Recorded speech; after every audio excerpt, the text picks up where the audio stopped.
नमस्कार, मैं विनोद शर्मा कस्टम वाला चैनल के माध्यम से आज आपको एक्सपोर्ट इंपोर्ट से संबंधित जानकारी के लिए जवाहरलाल नेहरू पोर्ट ट्रस्ट मुंबई लेके आया हूँ। जेएनपीटी पोर्ट जो कि मुंबई से 40 किलोमीटर दूर नाहवा शिवा की जगह पर स्थित है। ये दुनिया के सबसे बिज़ी बंदरगाह यानी पोर्ट में आता है। ये इंडिया का ही नहीं, एशिया का भी एक बहुत बड़ा पोर्ट माना जाता है। इस पोर्ट की कैपेसिटी 10 मिलियंस कंटेनर्स इसकी कैपेसिटी है, जो कि ये एक साल के अंदर करता है। इसके पास 4 टर्मिनल हैं, जैसे कि जीटीआई, जेएनपीटीसी, एनएसपीटी और बीएमपीटीसी। देखिए मेरे सामने जो मैं दिखा रहा हूँ वो सामने एक पोर्ट है। आपको जैसा नज़र आ रहा होगा, ये जो कंटेनर्स आप देख रहे हैं ये एक्सपोर्ट के कंटेनर्स हैं जो कि मूवमेंट कर रहे हैं पोर्ट की तरफ। और जो इंपोर्ट्स के कंटेनर जो डिफरेंट आईसीडीज सीएफएस के अंदर मूव करते हैं, ये वो सभी कंटेनर्स हैं। ये जेएनपीटी जो है देश के सभी आईसीडीज सीएफएस से कनेक्टेड है। और अगर हम इसकी खासियत बताएं तो ये डिजिटली इक्विप्ड है।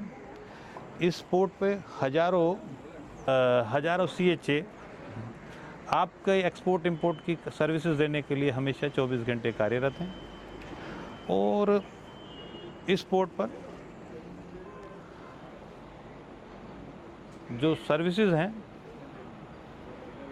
उनके माध्यम से हमारा देश काफ़ी तेज़ी से बढ़ रहा है। बहुत बड़े कंपटीशन के बाद भी आज भारत एक बहुत विश्व के अंदर एक बड़ी अच्छी पोजीशन में खड़ा हुआ है। आज प्रतिस्पर्धा की बात करें तो हम बहुत अच्छे देशों को टक्कर दे रहे हैं। हमारा export daily day by day बढ़ रहा है। कितने चैलेंजेस के बाद भी हम एक्सपोर्ट को बढ़ा रहे हैं। हम pharmaceuticals, machines, agro based डिफरेंट्स of varieties में हम एक्सपोर्ट कर रहे हैं।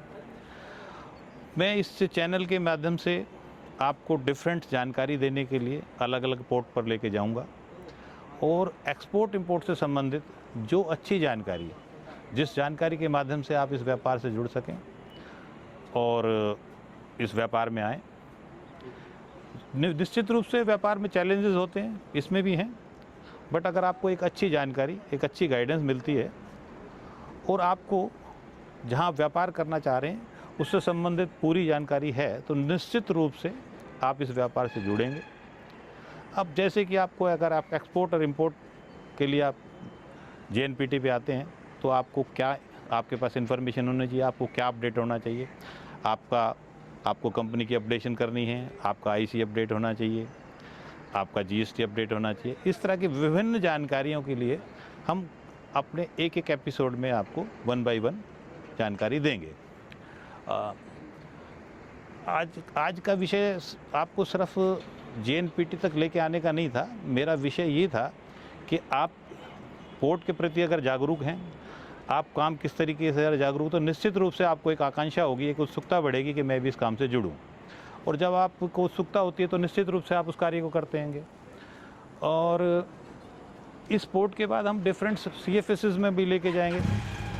पोर्ट जो है एक बंदरगाह जहाँ पे विदेश से कंटेनर्स आते हैं।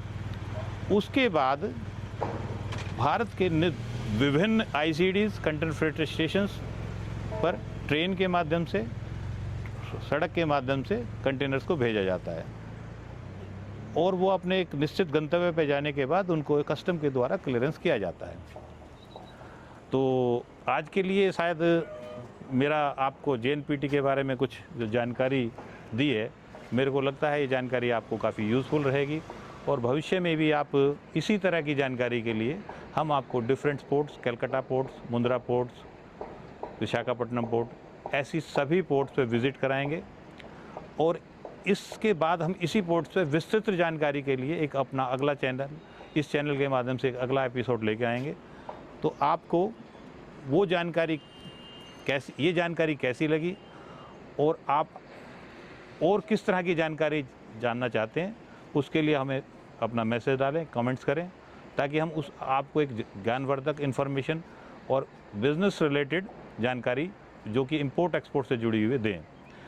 हमारा मकसद भी एक्सपोर्ट इंपोर्ट के बढ़ावा देने का है, ताकि हमारी जानकारी से जो आने वाले समय में जो लोग एक्सपोर्ट से जुड़ना चाहते हैं वो एक्सपोर्ट करें, जो इंपोर्ट करना चाहते हैं इंपोर्ट करें। ये निर्भर करता है कि आपका कदम, आपकी डायरेक्शन किस तरफ जाती है, ये आपकी सोच के ऊपर निर्भर करता है। बट क्योंकि हम आज मेड इन इंडिया के कंसेप्ट के अंदर बहुत तेज़ी से बढ़ रहे हैं, तो निश्चित रूप से हमारा देश एक एक्सपोर्ट ओरिएंटेड जो कि दुनिया में एक ऐसी स्थान बनाने की पोजीशन में आ गया है कि हम चाहते हैं कि ग्लोबली मेड इन इंडिया का नाम जो है गूंजे। इसी आशा के साथ कि ये जानकारी आपको अच्छी लगी, मैं आपसे आशा करूंगा कि आप फिर मेरे चैनल से जुड़ेंगे और जो भी जानकारी मैंने दी इस जानकारी को आप शेयर करेंगे। आज के लिए इतना ही, धन्यवाद, थैंक यू।